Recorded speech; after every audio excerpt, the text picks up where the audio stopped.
వానొచ్చింది, వరదొచ్చింది.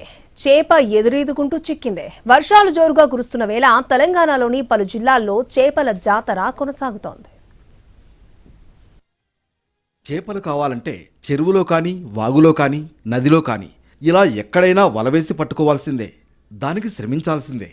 అయితే వర్షాలు ముంచెత్తుతున్న వేళ ఆ చేపలే వచ్చి చేతిలో చిక్కితే ఎలా ఉంటుంది? కావాలంటే మీరే చూడండి.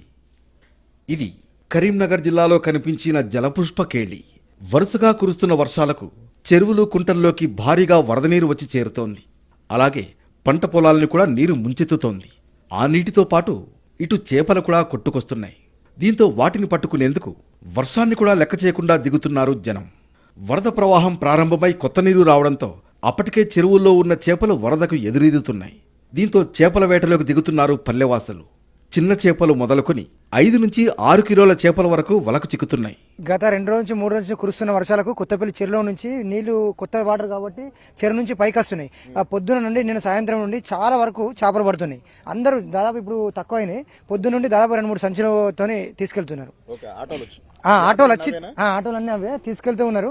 మళ్ళీ ఏంటంటే ఈ ఫస్ట్ సారి చేప కాబట్టి టేస్ట్ ఉంటుందని చెప్పి చాలా మంది చుట్టూ కరీంనగర్ చూసుతా వచ్చి తీసుకెళ్ళడం జరుగుతుంది.